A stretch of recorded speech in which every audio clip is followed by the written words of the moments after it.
Moi, je m'appelle Abdou Kogne Diop.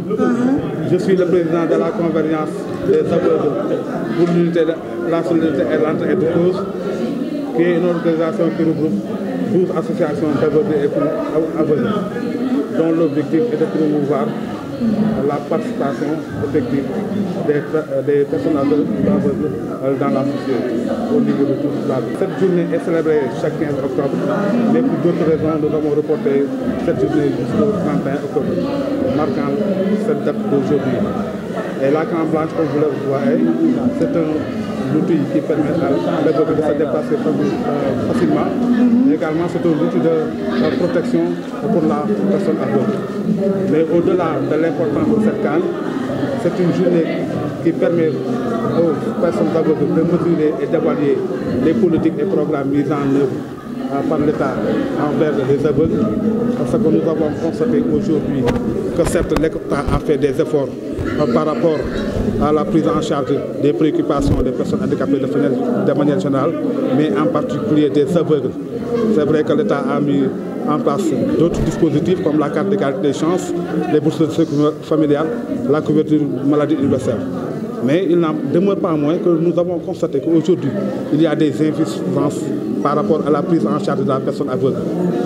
L'exemple que je voudrais donner, aujourd'hui, nous venons de procéder à la sélection des candidats enfants déficients visuels qui devraient interner au niveau de l'INEJA, mais sur les 75, on n'a retenu que 15.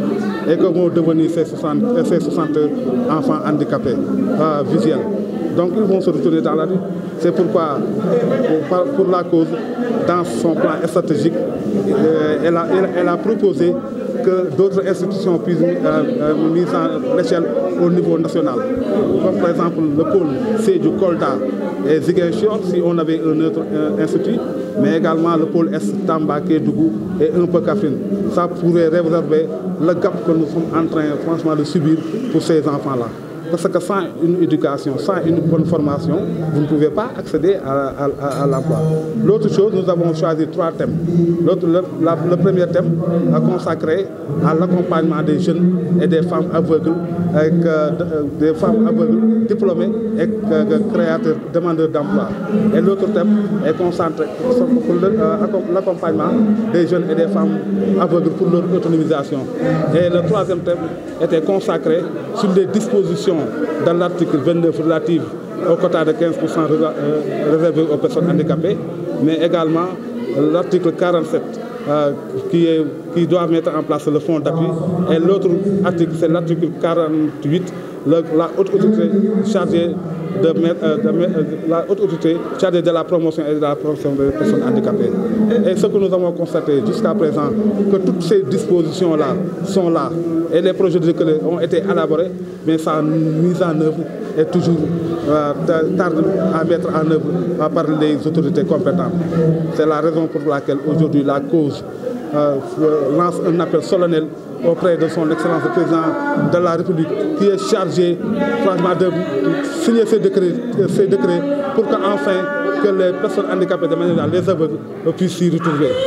C'est la raison pour laquelle aujourd'hui nous avons franchement discuté sur tout ce qui tourne autour de l'aveugle, mais également de la personne aveugle.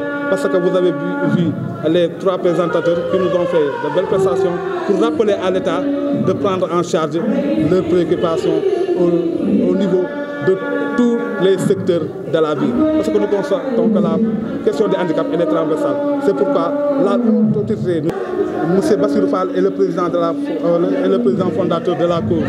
C'est lui qui a mis les premiers fondements. Mais également pour sa contribution, pour sa générosité.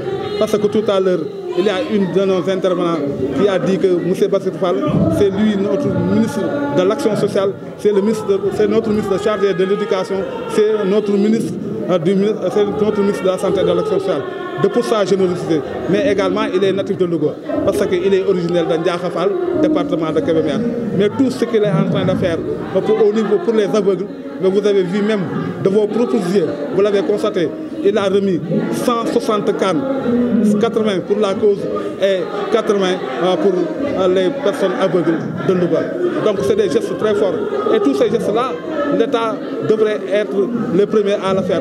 Certes, ils ont fait, mais le matériel, l'aide technique qu'ils accordent aux aveugles, les cannes blanches, sont tellement faibles. C'est la raison pour laquelle nous leur lançons un appel que pour ces cannes blanches soient disponibles pour toutes les personnes aveugles qui souhaitent.